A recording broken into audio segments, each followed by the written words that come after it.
And Oh, really? What happened to them? Did you break them? we're not sure. And then the recorder doesn't work from here. Our control panel's broken. Oh, my. So we have to turn it on and off from the closet. Really? Oh, Yeah. my I'm gosh. trying to find time to So come did down like, there.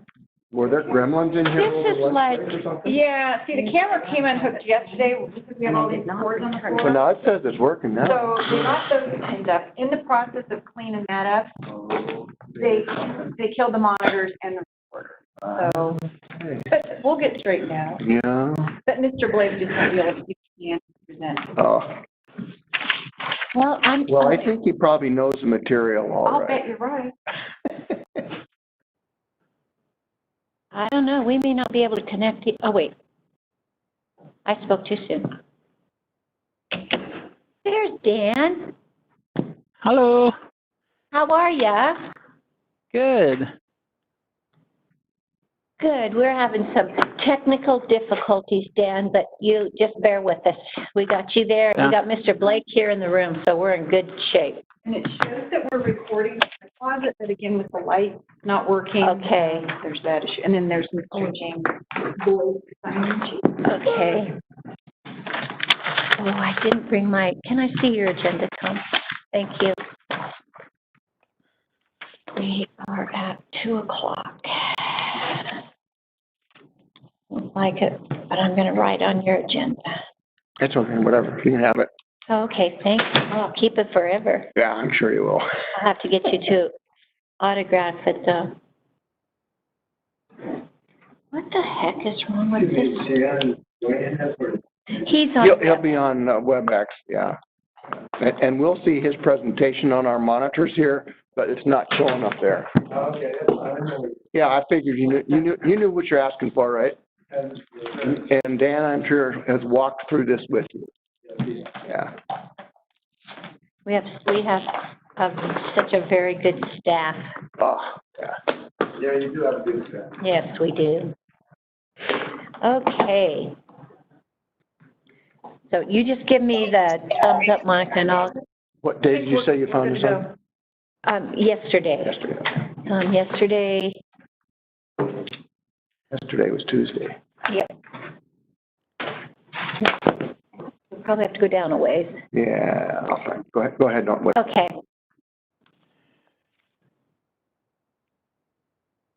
Okay? Yeah, we're good. Very good. It's Wednesday, June 10th. All three commissioners are here in the commissioners' meeting room. Monica Reeves is with us. She's doing the deputy clerk duties for us today. Thank you, Monica. And in the meeting room with us, we have James Blake, who is the applicant in this public hearing.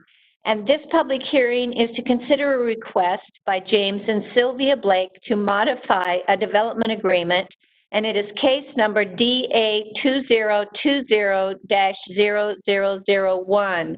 And we have, this is being put on WebEx, and we have with us, I see Patricia Nielsen is there. She's the director of DSD, and Dan Lister, who is the planner for DSD, and he is going to give us the information and get us started on this hearing.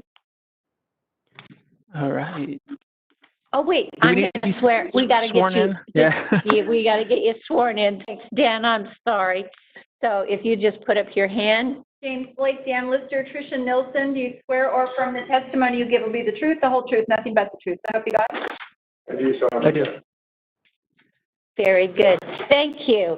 Okay, this time I mean it. Dan, you're on. All right. Thank you, Madam Chair and Commissioners. Before you is a request to modify an approved development agreement. And let me just, there we go.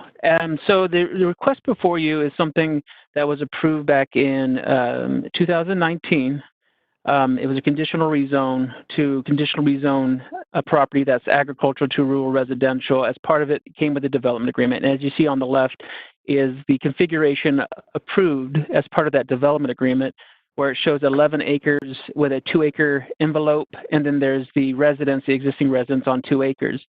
I believe the applicant can describe this better, but to summarize, the applicant wants to sell 4 acres to this new person or this buyer, And as you can see on this, to the right of the screen, the new proposal, 4.38 acres would be divided off, and then the rest of the property would remain in Mr. Blake's ownership.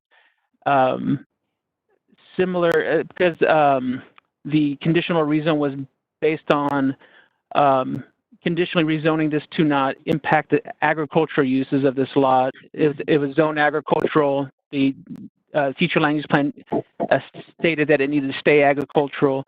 So this, the proposal before you, the modification is, it keeps a great deal of the property in agricultural, and the applicant is agreeing to retain a building envelope of 2 acres over his existing property where structures would be able to go. So at the end, the modification is very similar to what was approved. It's a slight modification to the site plan.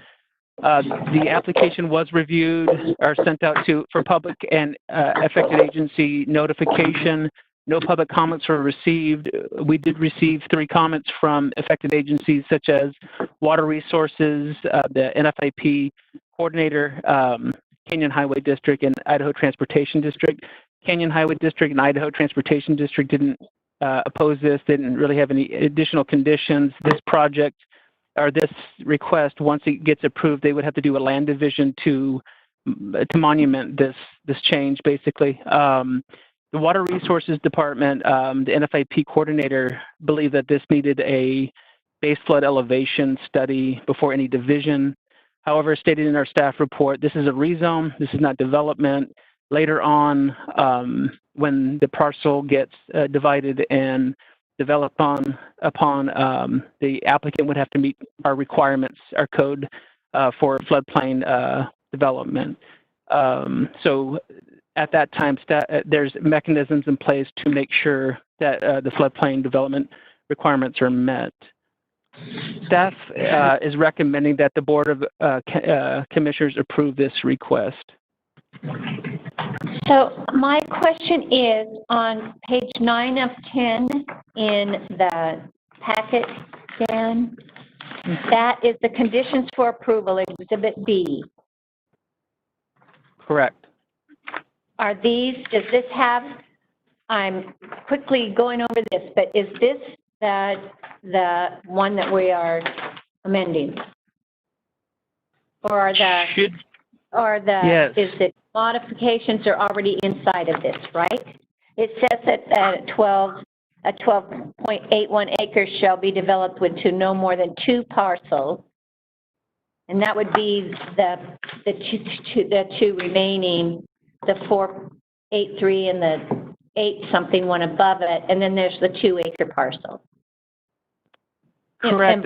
So yeah, I'm trying to see if that's the right one. So you have the signed version, just in case the board was going to approve it today. So it is Exhibit B of the development agreement, and so the changes really are that it's just identifying the new layout. So condition number 2 identifies that the development into no more than 2 parcels. Number 3 states that it has to meet our land division application requirements. No structure shall be allowed outside the building envelope area shown on the site plan. The one thing that staff did take out there was a condition to allow further division. This is something I think is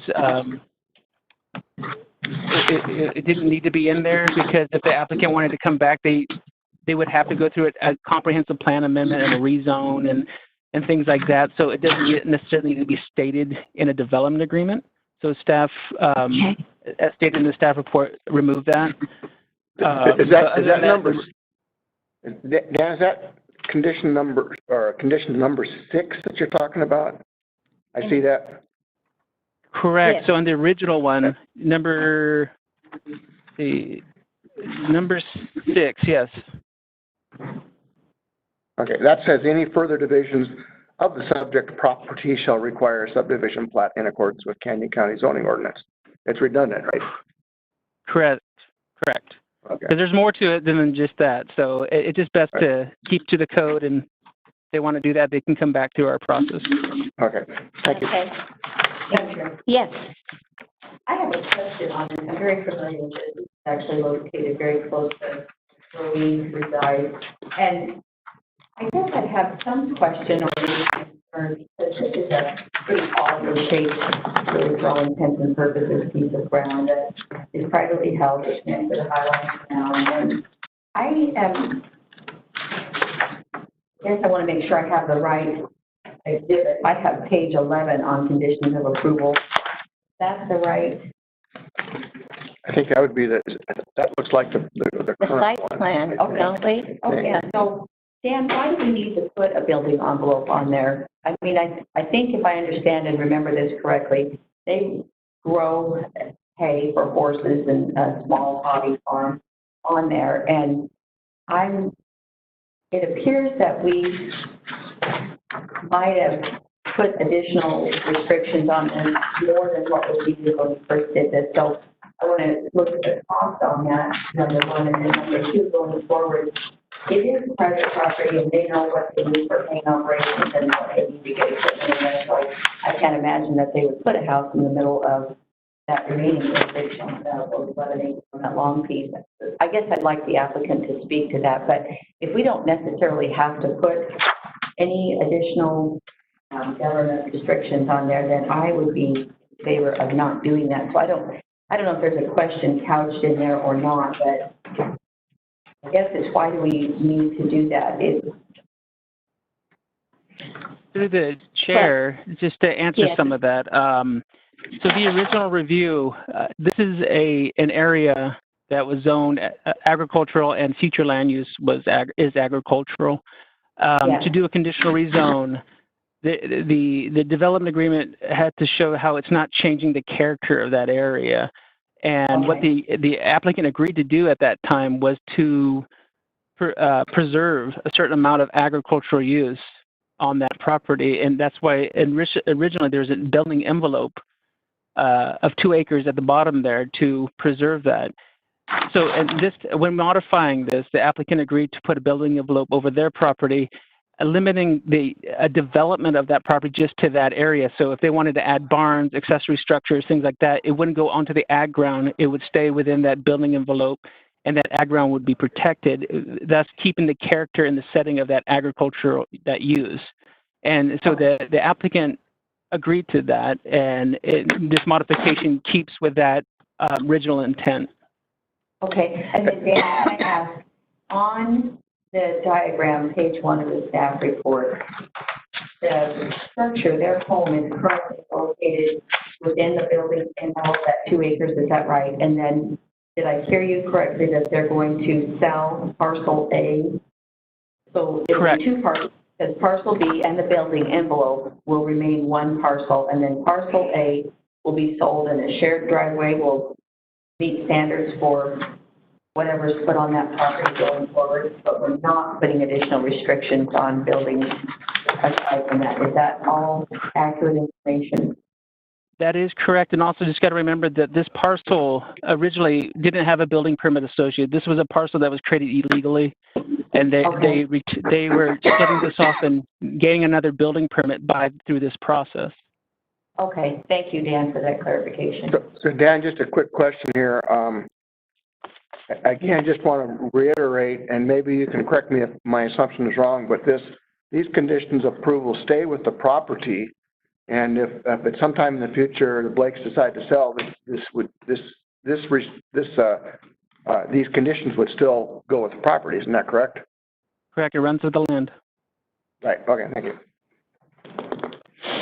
Okay. Any other questions for Dan? No. Mr. Blake, please. Name and address. Good afternoon. Jim Blake or Jim Blake, 19593 Madison Road, Ohio, 33667. Okay. Okay. Anything that you would like to add or explain to us, or anything you want to talk about with?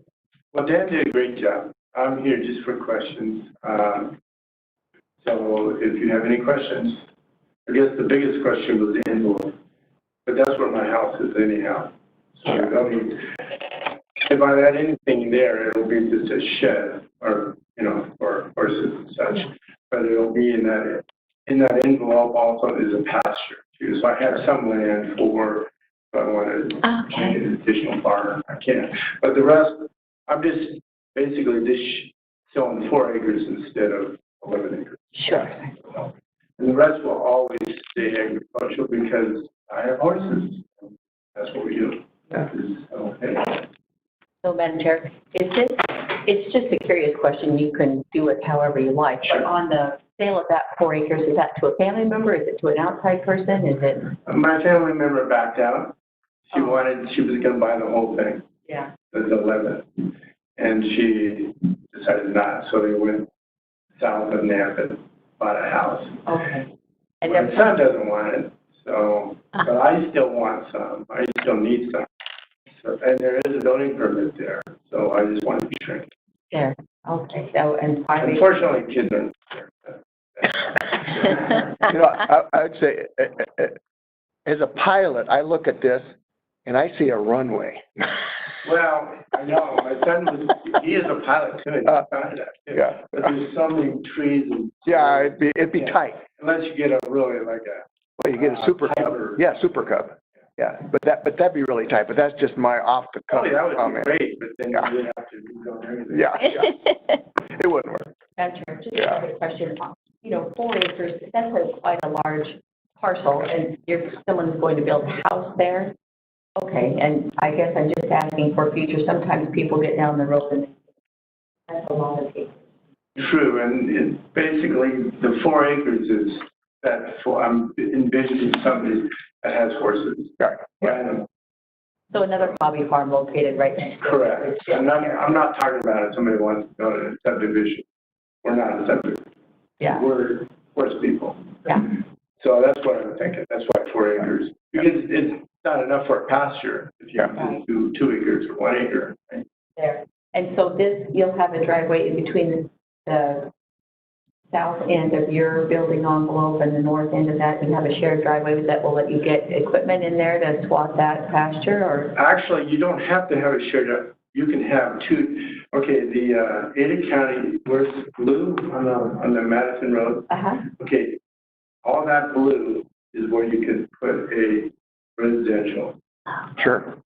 driveway. You have to be 120 feet away from the tigers that are on south of me, and the steels on the north. You have to be 120 feet away. That's 120 feet from their driveway. So an ag, which I will have to do, which you're right, would be further north, Sure. closer to the blue line, is where I'm going to have an ag for just my tractor, such to get into the field. Yeah. And that's where I was stack the hay. So, yeah, there'll probably 2. I don't think it'll be shared because I don't know if he wants to have my tractor on his driveway, but he's got plenty of room. Well, let's try to anticipate and keep the conflict. Sometimes when land does change hands, people may get along, people may not get along. Right. As you probably don't know, but as you know, in the corner, on the north corner where it's blue, there's an ag. That's where the tractors can get in right now. Okay. So I'll just move that to I'll leave that there, and that's for them. But then I'll just have a closer ag on the north side. Sounds good. Excellent. Thank you. Thank you for your time. Thank you. Thank you very much. Madam Chair, I move Commissioner to White? close public. Oh, yes, go ahead. Dan. Just to answer Madam Chair, to answer the access questions, once approved, this has to go through a land division application process where access would be reviewed by our department, the Highway District and Fire District. So at the end, the access would meet required access requirements. Okay. Thank you, Dan. Thanks, Dan. Thanks for that. Madam Chair, now, I would like to make a motion that we close public comment. Second. Moved and seconded to close public comment. All in favor? Aye. Aye. And Madam Chair, this is a really good idea, I think, and I think Mr. Blake and his wife have thought through this carefully, and I think we've got a good plan here. And I would make the motion that we authorize the board to sign the findings of fact and conclusions of law and order and the development agreement that we have before us today. And I'll second that and just say I appreciate Mr. Blake being here today and the operation and the rural lifestyle that he is trying to maintain. I'm in support and thank you, Mr. Moved and seconded. All in favor? Aye. Aye. Okay, very Thank you. good. Good luck. Thank you, Mr. Blake, Yeah. for being here today. Thanks, Dan. Good report. I don't have the Thank you. findings. Do we have the findings? I have the agreement, just not the FCOs. Let They me were see. sent to Jenin. Okay, we'll go look, see if they're in email. Maybe they're in the email. Okay. Okay, great. Thanks, Dan. Okay, no problem. Talk to you later. Okay, that concludes this meeting. See it. You don't have to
the room and turn on the recorder. Oh, I gotta go.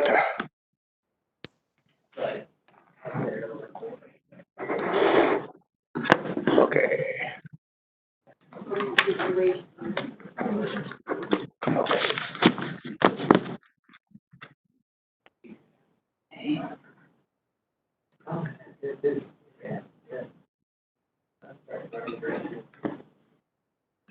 Okay, that's recording.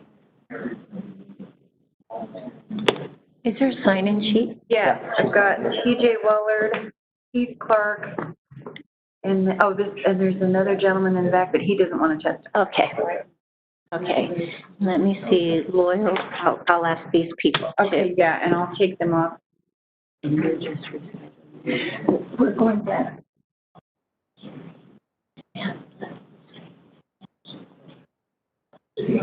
How come mine says sending video is disabled? That's okay. That's okay. No problem. Yeah. I think I'll close it and start it over again. That's always a trick that works. Oh, Okay. maybe it's because they're, Are we recording? now it's Yes, working. we're ready. Okay.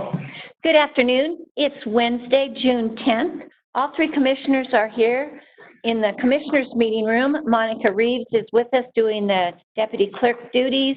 Zach Wesley from the PA's office has joined us here at the desk. And we have people that have signed up to speak today here in our meeting room. And I see Jen Almeida from Those our aren't working. staff No. is Somebody broke. on, and also Loyal, is it Home? It's Hume, H-U-L-M-E. Just leave the L out. I Thank- apologize. No problem. Thank you. Mr. Hume, you are going to testify, yes or no? Yes, Okay, and you are for or against? against. Okay, I'll put your name on here. We're going to swear everybody in. I want to make sure. Those of you that are WebExing in or anybody that's on the telephone, will you please identify yourselves besides Mr. Hume? Have I missed anybody? There's Tricia Nielsen. Okay. I don't see anybody else. So, okay. Okay, this here, Monica, this, She's got it. Okay. you have them? Yeah, Jen Okay. Almeida, Tricia Nilsson, TJ Wellard, Keith Clark, Loyal Hume. Do you swear or affirm the testimony you give will be the truth, the whole truth, nothing but the truth, so help you God? I do. Very good. Okay, thank you. We're going to open this public hearing. This is a public hearing to consider a development agreement for the Trost Family Trust, and that's case number RZ2019-0004. And Jen, you are going to present information on this? Yes, thank you, Madam Chair. We do have 3 late exhibits for this case. I did send those over, so you should have copies of those. They would be Exhibit 39, a letter from Daryl Ford, Exhibit 40, a letter from Daryl Ford, and Exhibit 41, a letter from Courtney McConkie. Hey, Jen, number 39 is from Sheila Ford. Oh, I'm sorry. I wrote that down wrong on my notes. You are correct. 39 is a letter from Cheryl Ford. 40 Sheila. Sheila. And Exhibit 40 is a letter from Cheryl Ford. Okay. Okay, sorry about that. So I'm going to go over some of the public hearings that have previously occurred on this particular request, just to kind of update you and remind you of where we're at on this project. On December 11th of 2019, the Board of County Commissioners held a public hearing on this request. At the conclusion of that hearing, it was continued to January 6th of 2020. The board wished to get information pertaining to a site plan and the cost of development for a 1-acre parcel. At the hearing on January 6th, that information was presented to the board by staff, and testimony was received. At the conclusion of that hearing, the board voted to approve the request. A second public hearing was held because that particular action was different from the Planning and Zoning Commission, so a second hearing was required. That second public hearing was held on March 6th of 2020. At the conclusion of that public hearing, the public comment, the board closed public testimony and moved to approve the request with a development agreement. The board directed staff to work with the applicant and can prepare a development agreement for this project, which we have done. And I believe you received a copy of that draft development agreement, along with conditions of approval. That was the reason for the hearing today, is to go over the project and the development agreement, and discuss the conditions of approval also. So that's just a brief summary of the prior hearings, and if you have any questions, I will gladly stand for them. Any questions for Jen at this time? Good history, thank you. Okay, very good. Okay, TJ, are you representing the applicant, or? Okay, then we'll go ahead and start. You want Jen to run through the development agreement? Huh? You want Jen to run through the development agreement? It might be just helpful to have her articulate that onto the record. Did you hear that, Jen? I did, Madam Chair. Commissioner Dale, did you want me to read through the proposed conditions of approval that have been drafted for this project? I think that would be helpful, so everybody's on a same page with that. Certainly, I can do that. I will also see if I can pull them up on the screen, but it's Well, not letting me. We have these in hard copy, I think. Do you have this? Yeah. Our screens aren't working in the meeting room. Okay, No, well, not I those will. that are on our, it is on our iPad. Yeah. Okay, well, I will read them out loud for everybody since it's having issues on my end also. So the conditions of approval that we have drafted for this project, number 1, the development shall comply with all federal, state, and county laws, ordinances, rules, and regulations that pertain to the property. Condition 2, the property shall be developed in substantial compliance with the proposed site plan, Exhibit 32, and that particular site plan will also be attached as Exhibit C to the development agreement. The development shall be platted pursuant to Canyon County zoning ordinance. The applicant shall, condition 4, the applicant shall comply with Canyon County zoning ordinance time requirements. Conditional rezones for a land use shall commence within 2 years of the approval of the board. A subdivision plat is required for the development, and the commencement of the project shall be the acceptance by DSD of a complete application together with the application fee for preliminary plat. Condition 5, the applicant shall adhere to the platting time limitations as outlined in Canyon County zoning ordinance 070723. Condition 6, the applicant shall mitigate weeds on undeveloped lots within the subject property at such time as an HOA is formed and CC&Rs are recorded for the development. The HOA will then be responsible for maintenance of weeds on the undeveloped lots within the subdivision. Condition 7, all stormwater drainage shall be retained on site. Condition 8, 6-foot-high privacy fencing shall be installed on the east boundary, lots 11 through 16, as shown on Exhibit 32 and attached to the development agreement. Said fencing shall be installed prior to the Board of County Commissioners' signature on the final plat. Condition 9, each residential lot shall be no less than 1 acre in size. Condition 10, all exterior lighting shall be shielded and downward facing. Condition 11, irrigation for the development shall be via domestic wells for up to 1/2 acre pursuant to IDWR requirements. Condition 12, The water rights available to the land shall be transferred from the subject property prior to the Board of County Commissioners' signature on the final plat. Documentation of the transfer shall be submitted to DSD. Condition 13, the applicant shall submit a draft copy of the proposed CCNRs with the application for final plat. The CCNRs shall be recorded with the final plat and shall include provisions for the following: 2-inch caliber trees to be planted on each residential lot. Outdoor storage of recreational vehicles shall be screened behind 6-foot-high privacy fencing. Front yard landscaping shall be installed within 6 months. Landscaping, grass, shall be installed to the front property line.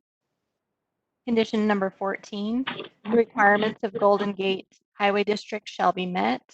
A traffic impact study in accordance with procedures is required prior to the submittal of any preliminary plat or improvement plan for the C2 Service Commercial Zone property, if required. A copy of the approved TIS shall be submitted to DSD with the application for preliminary plat on the C2 Service Commercial portion of the subject property. Condition 15, internal public roads shall be installed within the residential portion of the development, and roads shall be built to Golden Gate Highway District standards.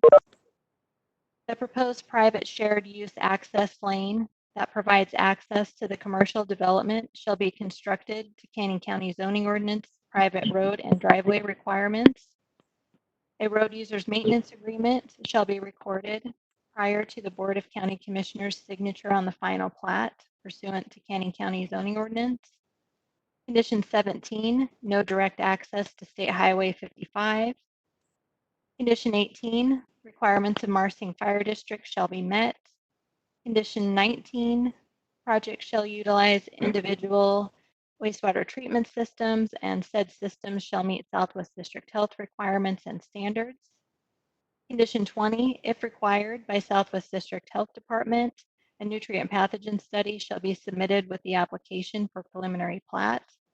Condition 21, no commercial development will be permitted on the subject property until such time as the applicant has received approval for wastewater and domestic water for the project from Southwest District Health Department and Idaho Department of Water Resources for the intended use. Condition 22, the developer shall meet all requirements of Idaho Department of Water Resources for domestic water. Those are the conditions that were drafted. Those are the conditions that the developer also reviewed for this project, and I would stand for questions. Madam Chair, I do have one question, and maybe just as, Jen, maybe you can help me out with this. Down there on condition 13, I just want to clarify that two-inch caliper trees. That wasn't just 2-inch caliber trees. Two-inch caliber trees. That's the way it states. Correct. Secondly, down there on the landscaping, front yard landscaping shall be installed within 6 months.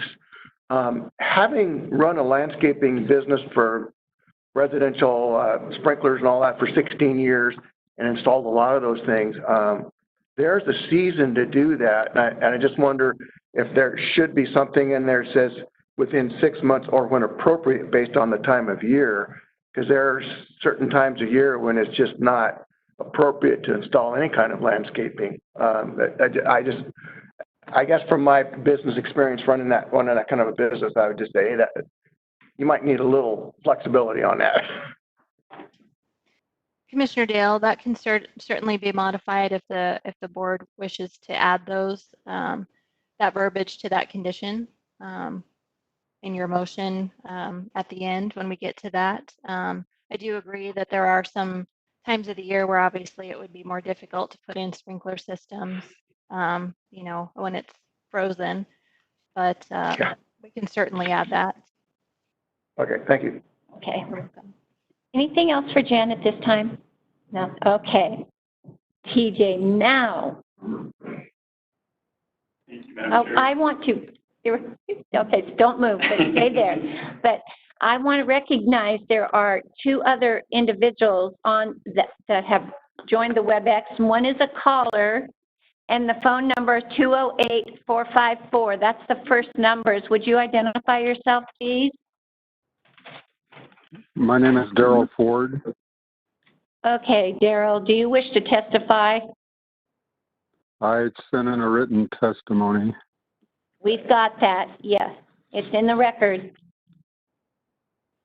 Okay. So- I didn't get to hear the first part of it, so it wouldn't let me in, so I had to call a number. Yeah, you can request that. Do you wish to testify in this public hearing, yes or no? No, I'd like to have my written testimony into the record of the session. Yes, it will be submitted.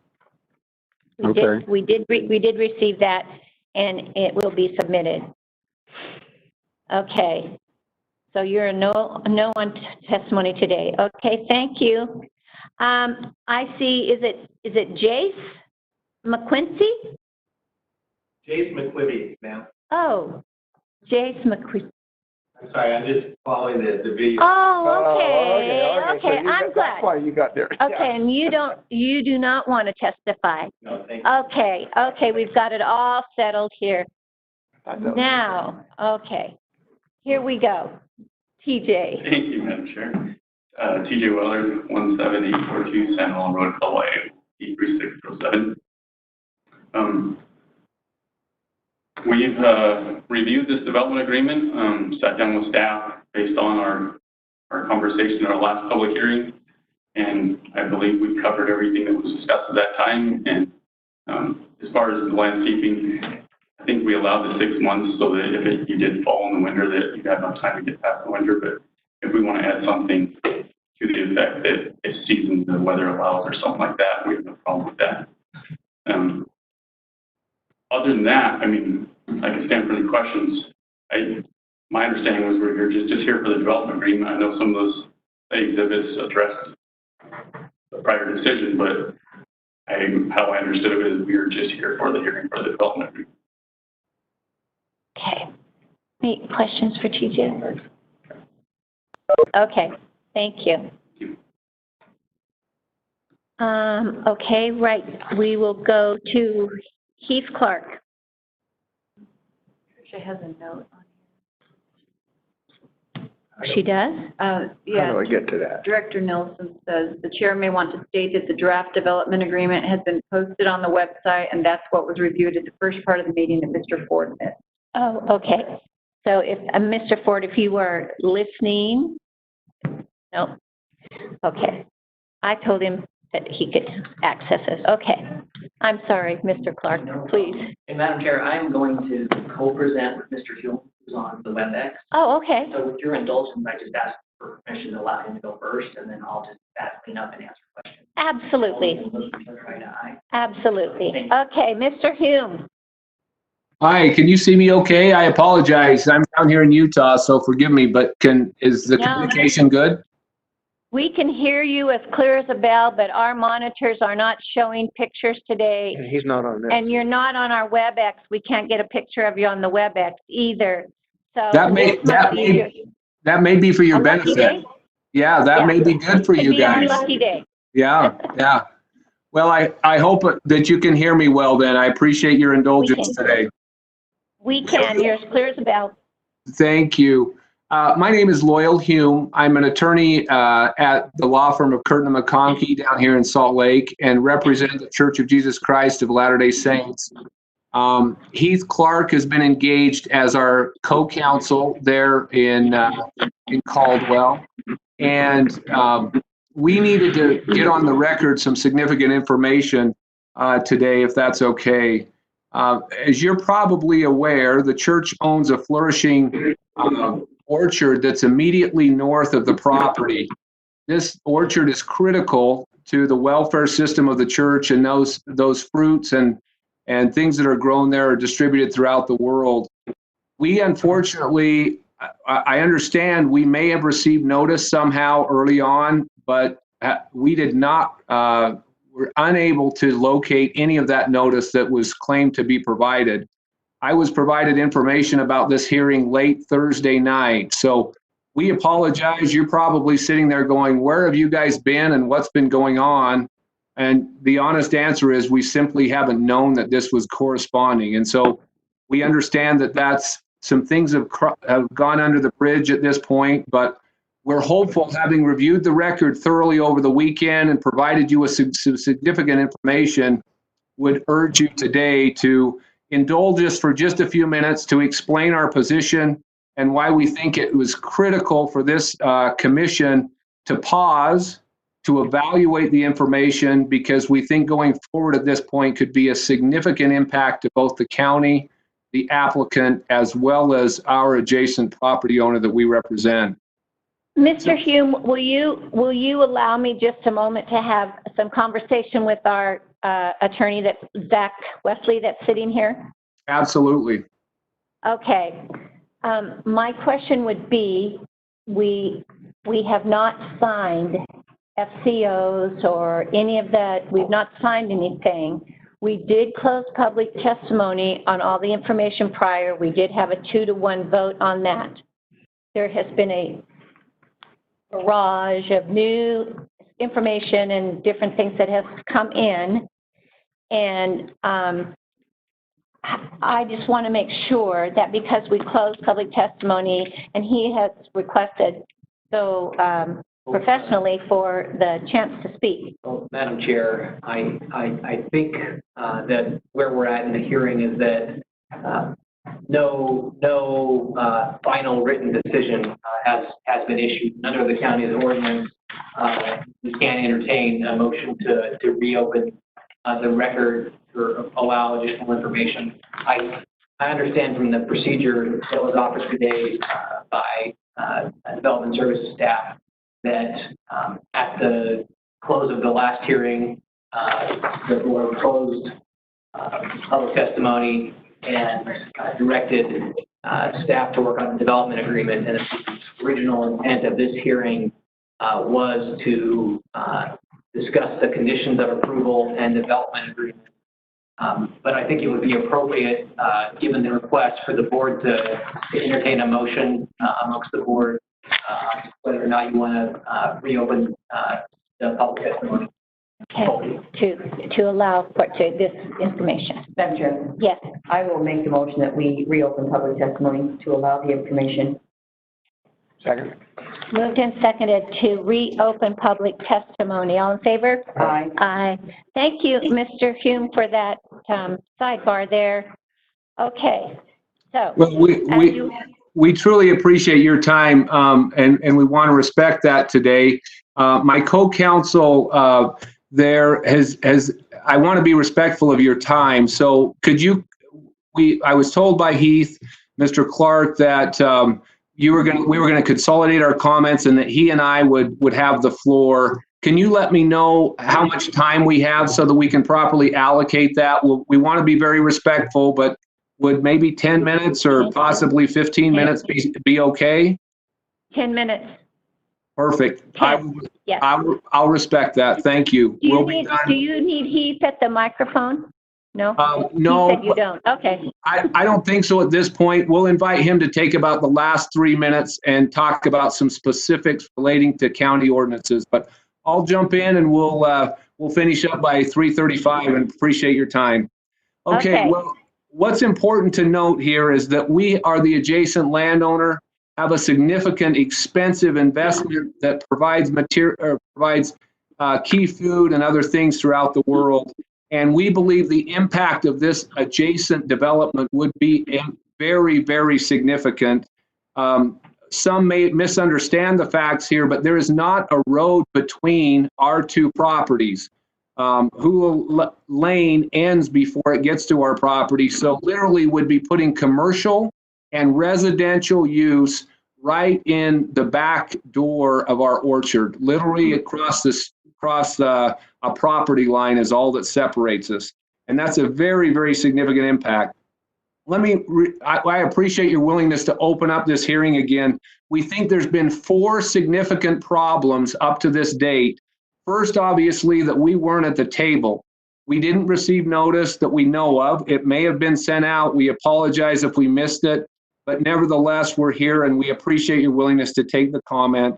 The second is we've noticed as we've gone through the record, there's been representations in the record.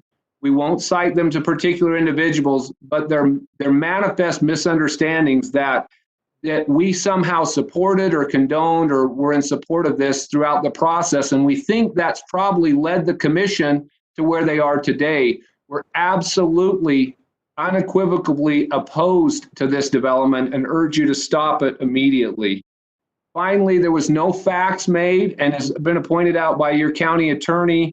Because no facts have been made and no final decision has been made, we urge you to pause today, make no decision today unless you simply deny the application, but to make no further decision until you've had a chance to evaluate all of the facts that we're going to provide, both in verbal testimony as well as in the written communication that we will be providing.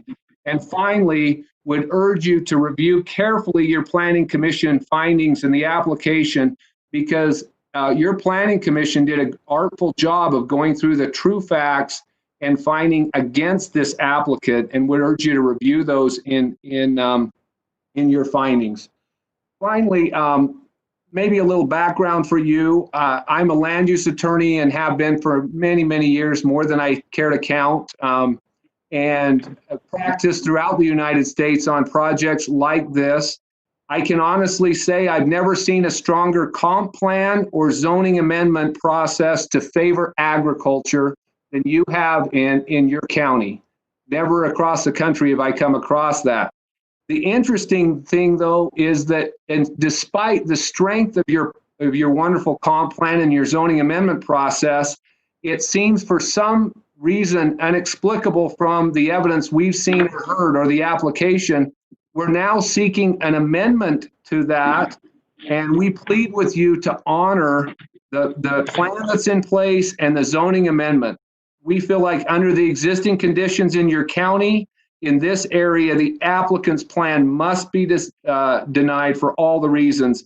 And frankly, we fear that if you continue with what you're seeking to do here, continue with the plan, you endanger years of precedent and risk in undermining your existing comp plan and your zoning amendment process that honors, respects, and upholds agriculture.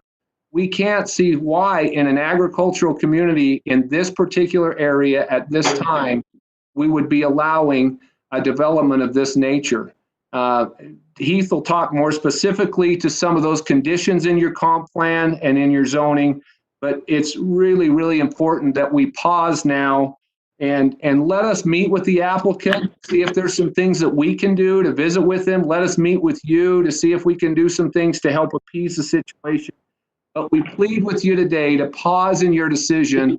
We believe any effort to approve this any further will create a significant impact to your county, the precedent for the future of how your zoning will be interpreted.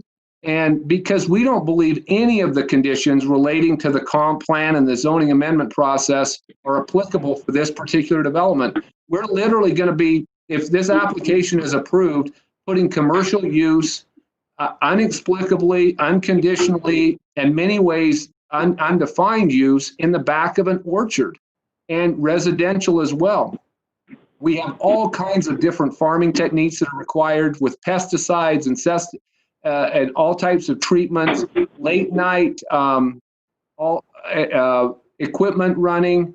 We have large fans. All of these will be at complete odds with a residential and commercial development right next door, and frankly threatens many of our fruit trees and other things. As you know, if residents were to go in and to build homes and plant fruit trees and other things, they can have significant impacts on these commercial orchards.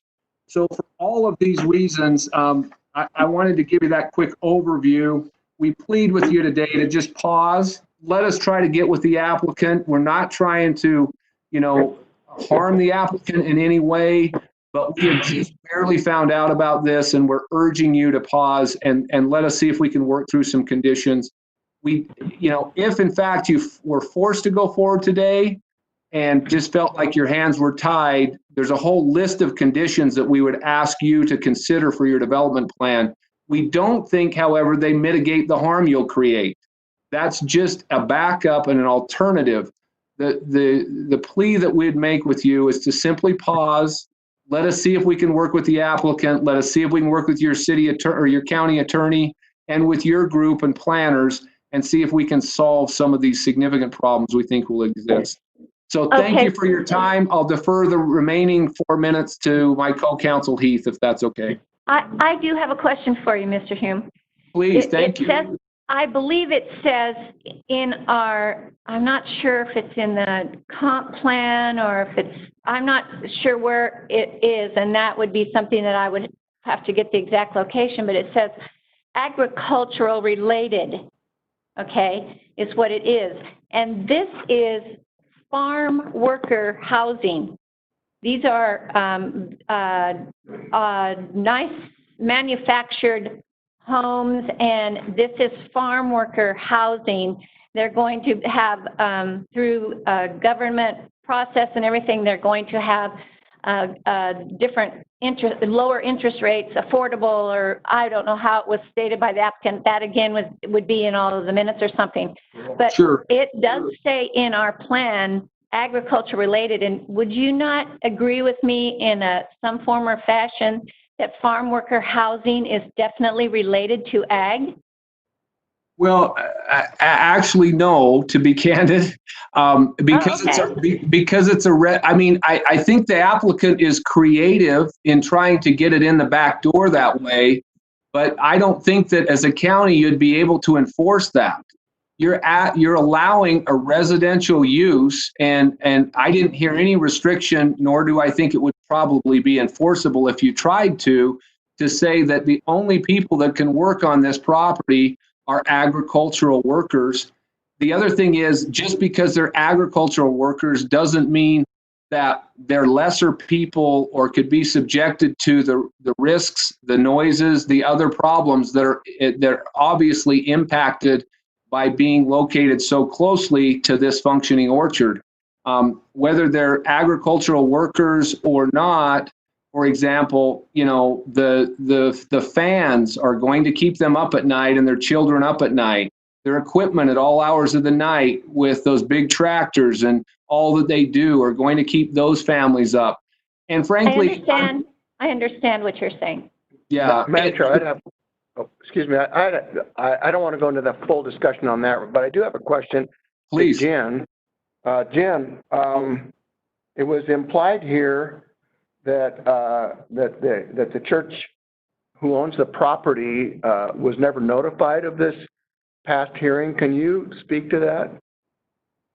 Thank you, Commissioner Dale. I did go back through the file that I have here with me, and I show that they were notified of the request, and the notification went to an address 50 East North Temple, room 2225 in Salt Lake. Okay, so I just wanted to verify that the owner of the property, which is the LDS Church, was notified. Thank you.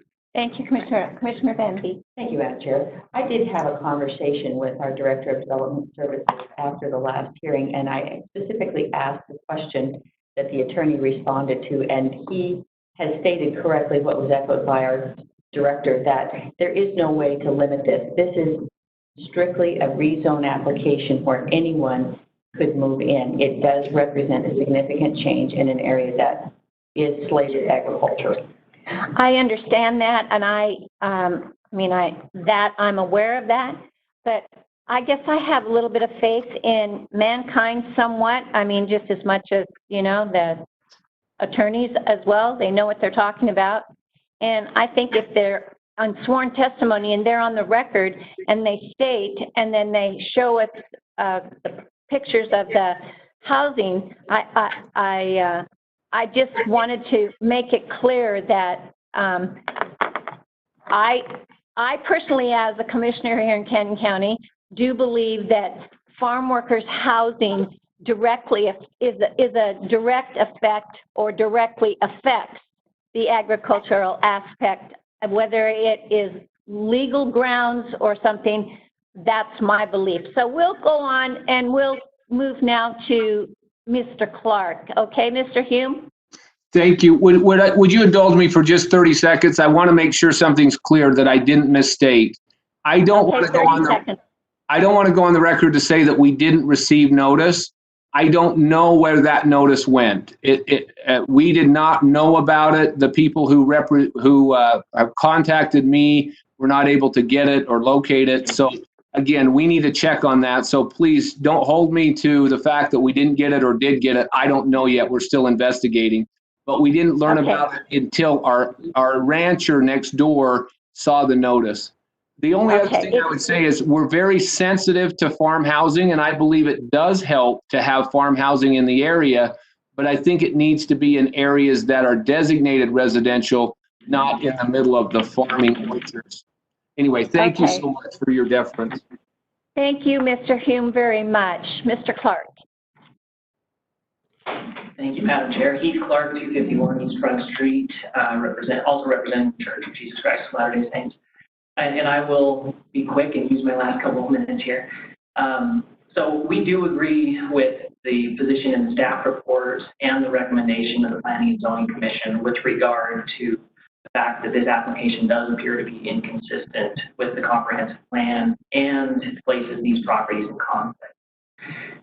When it comes to the comprehensive plan, as Lauren mentioned, the Canyon County Comprehensive Plan is famous.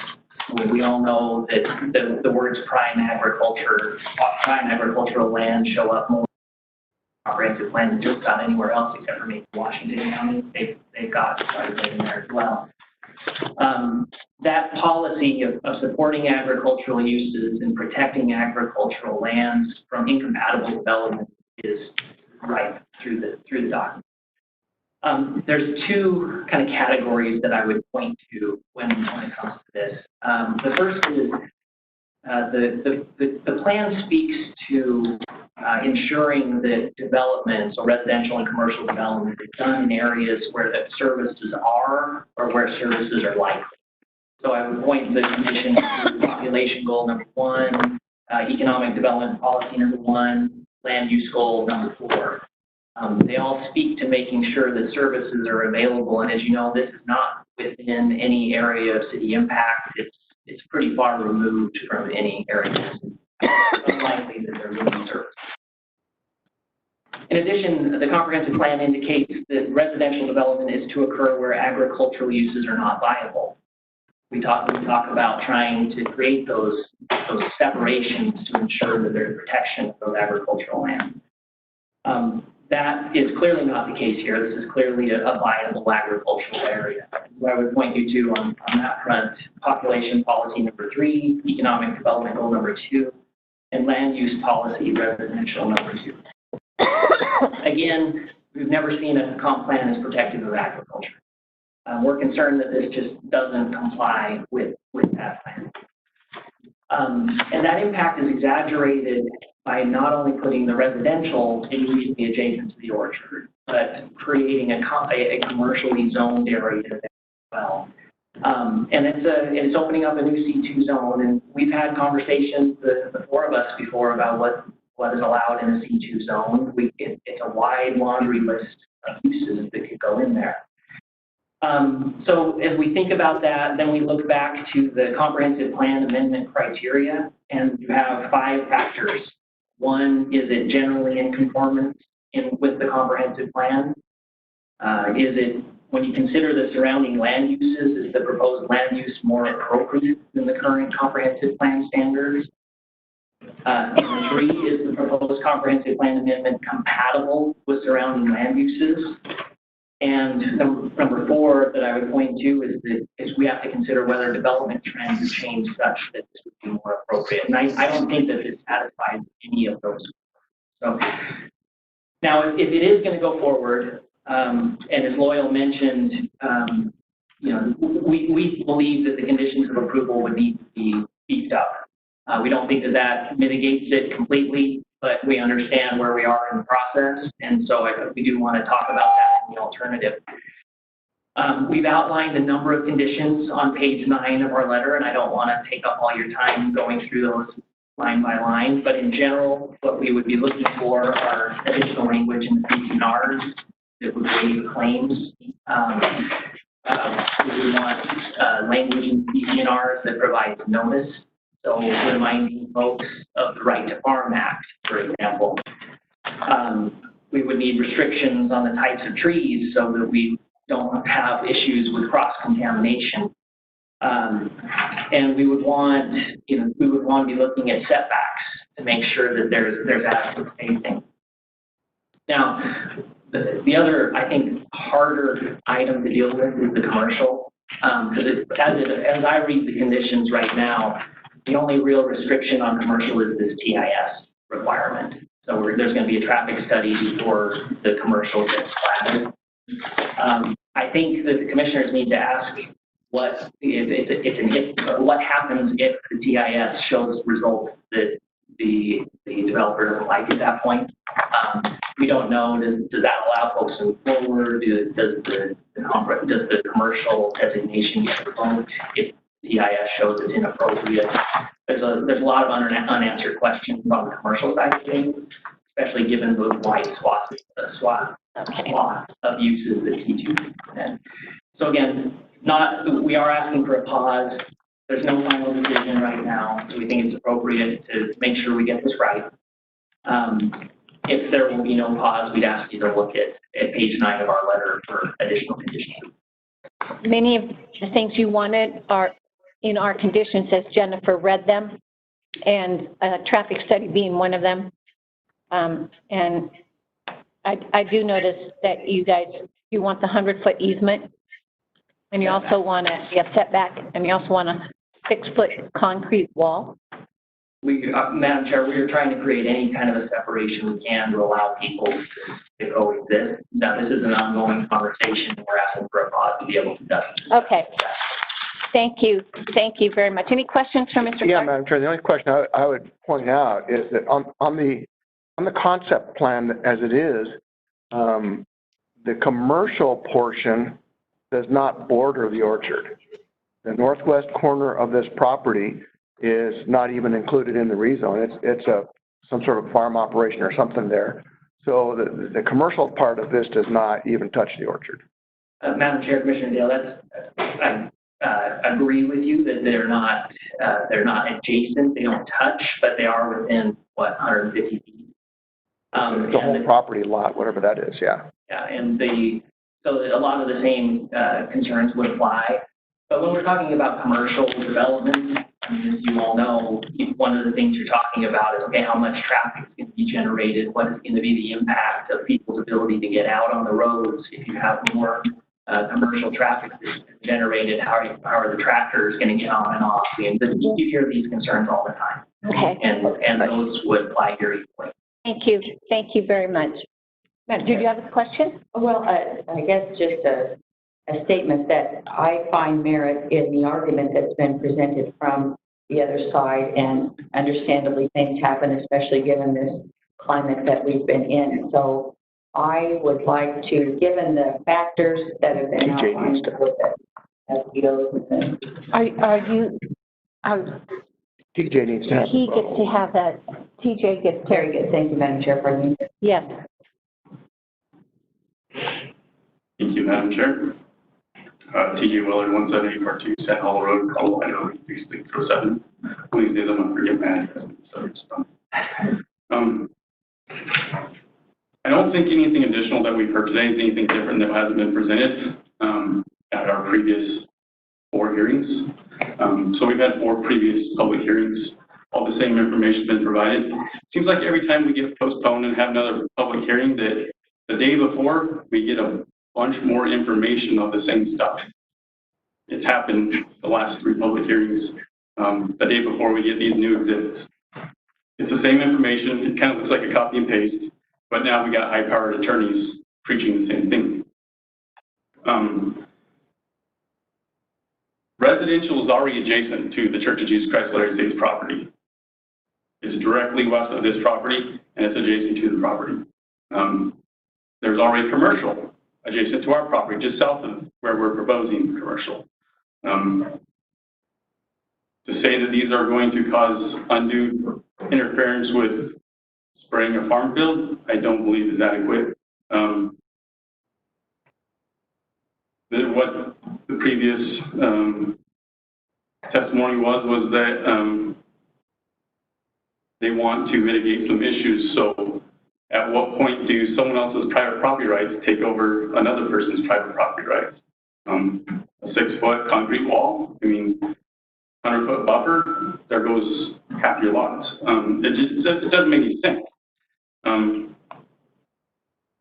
then they talk about, well, if you are going to pass it, we don't think these conditions will help, but we're going to want these conditions if you do pass it. That line of logic doesn't make sense to me either. This is not a strict rezone. I think it was said earlier that this is a strict rezone will allow anything in those zones. That's not correct. This is a conditional rezone that we are being placed conditions on this rezone, so it's not a free-for-all that would be allowed in those zones. Not that anything allowed in those zones is already a bad thing. It just allows us to put other restrictions on these zones. So I don't think there's anything in there that should cause alarm. Typically, you have attorneys up here probably preaching the other side, trying to convince you of something, but for some reason they're here arguing the other way to protect the client. Like I said, there's nothing but new been brought before this hearing. I think we've addressed any conditions that were discussed in our previous hearings.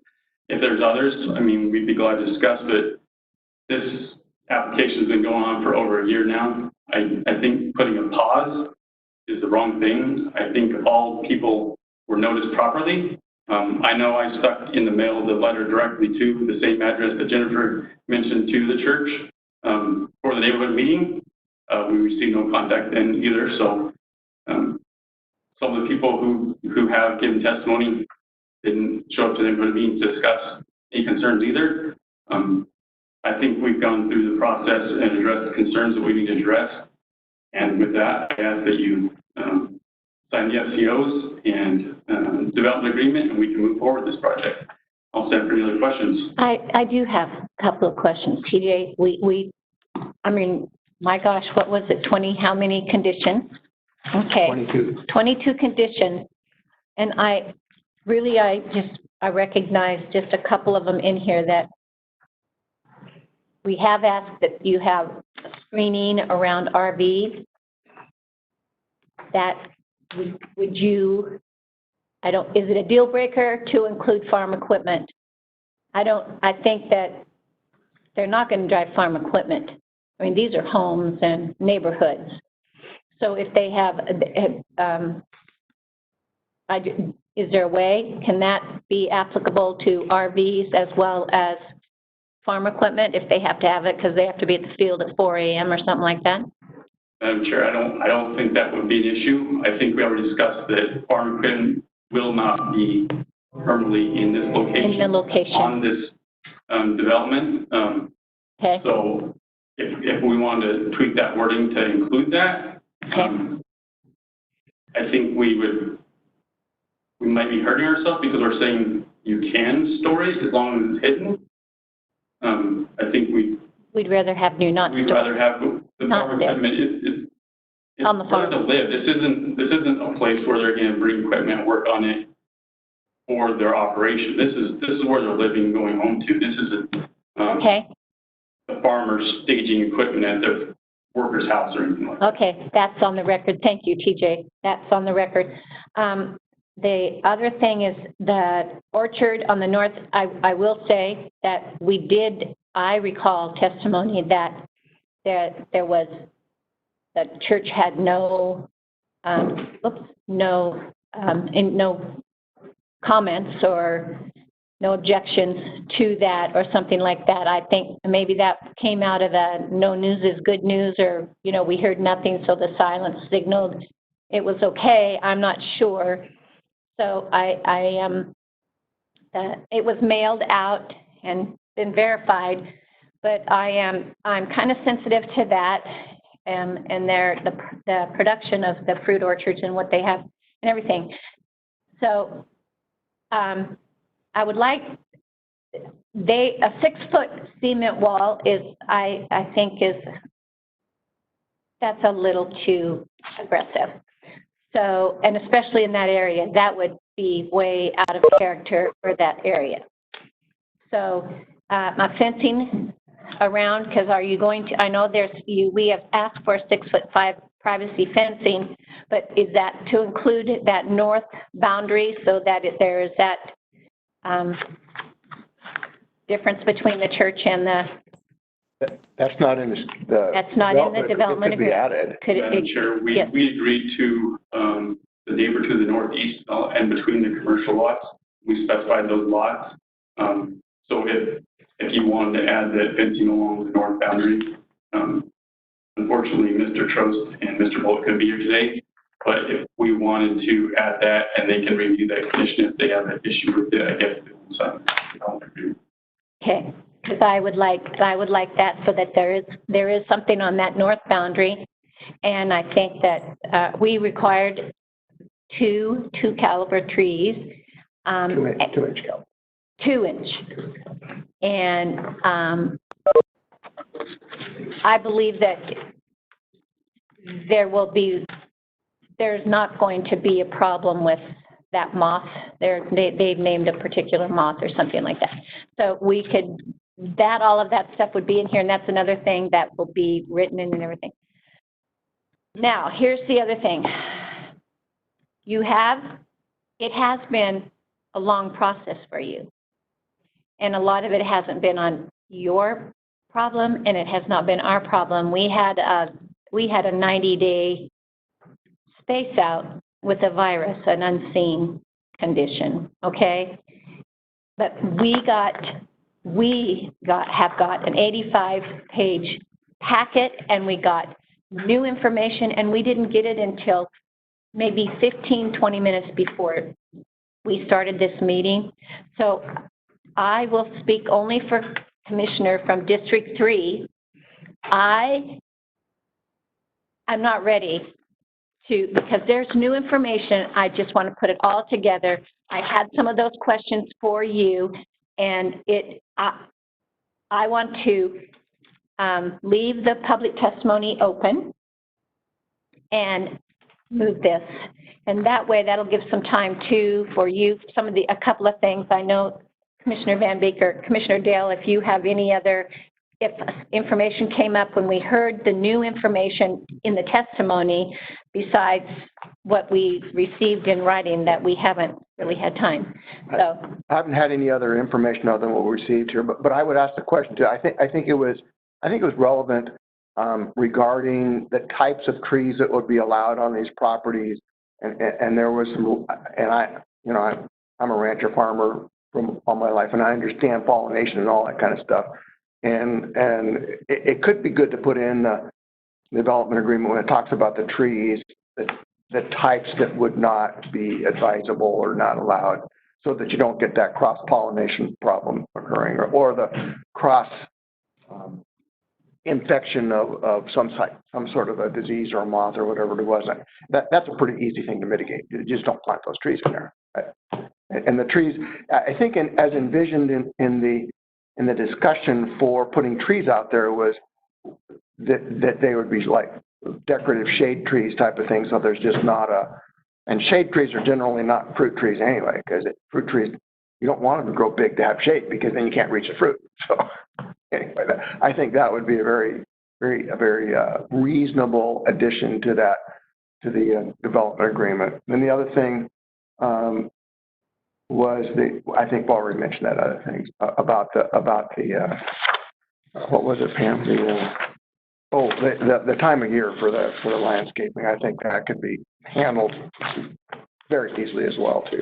So I guess what I'm saying is the development agreement isn't ready to be voted on yet, because we have some things that we want. And Commissioner Van Beek, did you have something? I did. Thank you, Madam Chair. And as I indicated earlier, I find merit in receiving additional information. I did not vote for this proposal. We've had several land use ag-related decisions that are relevant to large-scale diversified ag production. That's what this area is. And our zoning ordinance, I appreciate the comments that have been provided that Canyon County has done a very good job and taken a proactive position in safeguarding that. So the other thing I want to, again, put on the record is that this Sunny Slope area is a viticultural, agricultural region that has had, gained national recognition for the 16 wineries that are located in that area. And so I think it's beyond the scope of the expertise of this board to decide what will or won't cross-pollinate. I think it's a valid argument that anytime you introduce a non-compatible, non-conforming, conflicting, potentially conflicting use, that there's going to be conflict in that, in mitigating, either with the operations that need to take place or trying to overcome drift, any of those things. The other thing I wanted to mention is that my recollection is that this was put on the record that they would be able to stage equipment. I would want to pull that and look at those minutes on that. And so, again, I support your well-articulated reasoning that there's been enough information that's been received and enough, honestly, land use decisions coming through because of the economic boom that we're in, that as a board, we want to make carefully thought out, well-planned, comprehensive decisions for the future that meet our zoning ordinance and what's laid out in our comprehensive plan. So I am in favor of rescheduling this until we've had adequate time to review the information that's been provided. Thank you. And Madam Chair, I'm not going to be, I think we need to move this forward, but I'm not going to be in opposition to giving a little time to make sure that we have adequate review of the materials. I just do want to mention one thing, though. One of the comments that, I don't know if it was Mr. Hume or Mr. Clark, that stated that to plop a residential thing in the middle of farm country is just not advisable. I would agree with that. However, when I look at the map, and I'm looking at the map right here on my iPad, I've got a pretty substantial, well-developed subdivision directly to the west, which also borders directly to the north, the orchard already. And directly to the south of this proposed development is also another subdivision right there. So this is not, I would not characterize this in the middle of farm country. It's actually bordered, and then on the other side is the state highway there. You know, I think there can be some compromises made for the mitigation of the orchard and that kind of stuff.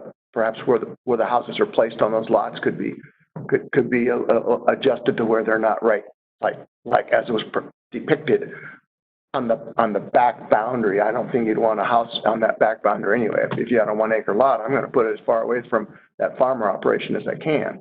But those are the things that I would say.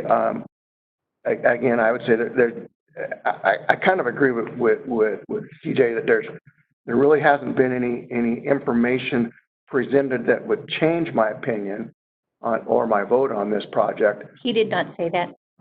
No, you said that. No, he said there hasn't been any new information. Any new information? Yeah, isn't that what you said? He didn't address you changing your opinion. No. I'm just saying I agree that there hasn't been any new opinion or any. Maybe I didn't express myself clearly enough. But did I say that? Did I? Anyway, I just don't think there's been any new information that would change. There's been a couple of new things brought forward from Mr. Hume that I think deserve consideration. And beyond that, I'm not going to oppose a time period to make that evaluation. So. Madam Chair. Yes. Just one comment. I appreciate Commissioner Neal's thoughts on record. The subdivision that's out there predates 1979, before the county had any real zoning or comprehensive guidelines for that. It has been the subject of numerous code enforcement issues and some mitigation issues that have had to take place out there. So I'm just making a statement for the record. That is a non-conforming development. Right. And Madam Chair, I'll just say, I was only pointing out that they already exist. They're already there. They are, and there's already commercial and everything there. We did, but I am troubled that a major landowner that is contiguous with this development, they did not have, for whatever the reason is, I'm not going to make the judgment on that, but there needs to be because if I understood right I haven't, like I said, I didn't have enough time because this stuff just came in. But I think there are some benevolent reasons and benevolent purposes in that big orchard as well. And so I want them to have a proper say in that and have the time to discuss that. And that I'm troubled by that. And that to me is, if nothing else, let alone all this other stuff. I mean, we can go home and stay up until whatever, and this and that and everything else. But I agree with Commissioner Van Beek. We're having 4 and 5 of these hearings a day, and we need to make sure that we are spending the time necessary to make, because these decisions are for years and years. Right. So, Madam Chair, I totally agree with you on that. I want to ask a question of Zach, whether or not, what is most appropriate. We've received the information, we've heard the testimony from the representatives of the LDS Church. Do we need to keep the public hearing open, or do we want to close it and then schedule deliberation in, I think we have a date in August, right? August 4th at 2 p.m. August 4th at 2 p.m. So what is your opinion on that? Madam Chair, Commissioner Dell, I think that Commissioner White's suggestion to keep the record open is important, considering that there's still a dialogue going on between the parties and between everyone and Development Services staff. I think everyone's probably heard what the board's had to say today, and I think when we come back again for this new date, I think there is going to be some need for some additional conversation about the conditions. Sure. And so leaving the record open for that purpose would be beneficial. Right. I'll accept that. With that then, Madam Chair, I'll make a motion that we continue this hearing, I think is the proper language, that continue this hearing to August 4th at 2 p.m. second. Moved and seconded to move this, continue to August 4th at 2 p.m. All in favor? Aye. Aye. Okay. So, thank you very much. And are we still on? Does that conclude the hearing? That does conclude this hearing. Okay, so Thank you all, for those of you that joined us through WebEx or on telephone. Thank you very much. Thank you very much. Thank you, Commissioner.